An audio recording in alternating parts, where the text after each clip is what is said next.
BJP Dharmasthala ಚಲೋ ವಿಚಾರ ಶಿವಮೊಗ್ಗದಲ್ಲಿ ಸಚಿವ ಮಧು ಬಂಗಾರಪ್ಪ ಪ್ರತಿಕ್ರಿಯೆ.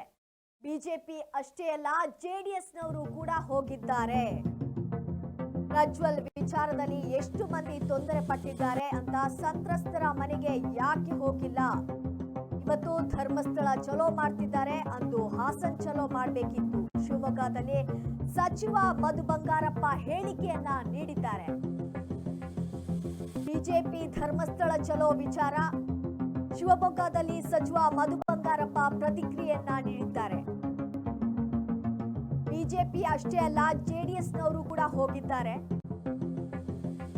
ಪ್ರಜ್ವಲ್ ವಿಚಾರದಲ್ಲಿ ಎಷ್ಟು ಮಂದಿ ತೊಂದರೆ ಪಟ್ಟಿದ್ದಾರೆ ಅಂತ ಸಂತ್ರಸ್ತರ ಮನೆಗೆ ಯಾಕೆ ಹೋಗಿಲ್ಲ? ಅಂತವರು ಸಂತ್ರಸ್ತರ ಮನೆಗೆ ಯಾಕೆ ಹೋಗಿಲ್ಲ ಆಗಿದ್ರೆ ಇವತ್ತು ಧರ್ಮಸ್ಥಳ ಚಲೋ ಮಾಡ್ತಿದ್ದಾರೆ, ಅಂದು ಹಾಸನ್ ಚಲೋ ಕೂಡ ಮಾಡ್ಬೇಕಿತ್ತಲ್ವಾ ಅಂತ ಶಿವಮೊಗ್ಗದಲ್ಲಿ ಸಚಿವ ಮಧು ಬಂಗಾರಪ್ಪ ಈ ಒಂದು ಹೇಳಿಕೆಯನ್ನ ನೀಡಿದ್ದಾರೆ. ಬಿಜೆಪಿ ಅಷ್ಟೇ ಅಲ್ಲ ಜೆಡಿಎಸ್ನವರು ಕೂಡ ಹೋಗಿದ್ದಾರೆ. ಪ್ರಜ್ವಲ್ ವಿಚಾರದಲ್ಲಿ ಎಷ್ಟೊಂದು ಮಂದಿ ತೊಂದರೆ ಪಟ್ಟಿದ್ದಾರೆ ಅಂತ ಸಂತ್ರಸ್ತರ ಅಂಥ ಮನೆಗೆ ಯಾಕೆ ಹೋಗಿಲ್ಲ? ಅಂತ ಒಂದು ಸಂತ್ರಸ್ತರ ಮನೆಗೆ ಯಾಕೆ ಹೋಗಿಲ್ಲ ಆಗಿದ್ರೆ ಇವತ್ತು ಧರ್ಮಸ್ಥಳ ಚಲೋ ಮಾಡ್ತಿದ್ದಾರೆ, ಅಂದು ಹಾಸನ್ ಚಲೋ ಮಾಡ್ಬೇಕಾಗಿತ್ತು. ಶಿವಮೊಗ್ಗದಲ್ಲಿ ಸಚಿವ ಮಧು ಬಂಗಾರಪ್ಪ ಈ ಒಂದು ಹೇಳಿಕೆಯನ್ನ ನೀಡಿದ್ದಾರೆ.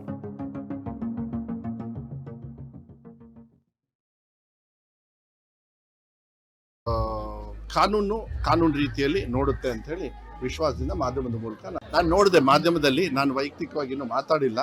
ಅಧ್ಯಕ್ಷರು ಎಲ್ಲ ಮಾತಾಡಿದ್ರಂತೆ, ಅವರು ಏನೋ ಬೇರೆ ಬೇರೆ ಎಕ್ಸ್ಪ್ಲನೇಷನ್ ಎಲ್ಲ ಕೊಟ್ಟರು. ಐ ಥಿಂಕ್ ನಾನು ಸ್ವಲ್ಪ ತಿಳುವಳಿಕೆ ಇಟ್ಕೊಂಡು ಮಾತಾಡೋದು ಒಳ್ಳೆಯದು. ಯಾಕೆಂದರೆ ಇದು ಏನಾಗುತ್ತೆ, ಮಾಧ್ಯಮದಲ್ಲಿ ಬಂದಾಗ ನಾವು ಅದನ್ನು ಹುಷಾರಾಗಿ ನೋಡಿಕೊಂಡು ಅದಕ್ಕೆ ರಿಯಾಕ್ಟ್ ಮಾಡಬೇಕಾಗುತ್ತೆ. ಯಾವುದೇ ಸಂದರ್ಭದಲ್ಲಿ ಯಾರದೇ ತಪ್ಪಿದ್ರೂ ಕೂಡ ಕಾನೂನು ಆ ಜವಾಬ್ದಾರಿಯನ್ನು ತಗೊಳ್ತದೆ ಅನ್ನೋದು ವಿಶ್ವಾಸವನ್ನು 100% ನಾನು ಕೊಡ್ತೀನಿ. ಅಲ್ಲ, ಅದಕ್ಕೆ ನಾನು ಇನ್ನೂ ಮಾತಾಡಿಲ್ಲ. ನನಗೆ ಅದನ್ನೇ ಮಾಹಿತಿ ಬಂತು. ನಾನು ಯಾಕೆ ಹೇಳಲಿಲ್ಲ ಅಂದರೆ ನಾನು ಇನ್ನೂ ನೇರವಾಗಿ ಮಾತಾಡಿಲ್ಲ. ಅದೇನು ಅಂತ ವಿಚಾರವನ್ನು ತಿಳ್ಕೊಂಡು ಹೇಳಬೇಕಾದ್ರೆ ನಾನು ಸುಮ್ಮನೆ ಮಾತಾಡಿದ್ರೆ ನಂದು ತಪ್ಪಾಗ್ತದೆ. ಯಾಕೆಂದ್ರೆ ನಾನು ಒಂದು ಜವಾಬ್ದಾರಿ ಸ್ಥಾನದಲ್ಲಿರ್ತದೆ. ಬಟ್ ಒಂದು ಹೇಳಲಿಕ್ಕೆ ಇಷ್ಟಪಡ್ತೀನಿ,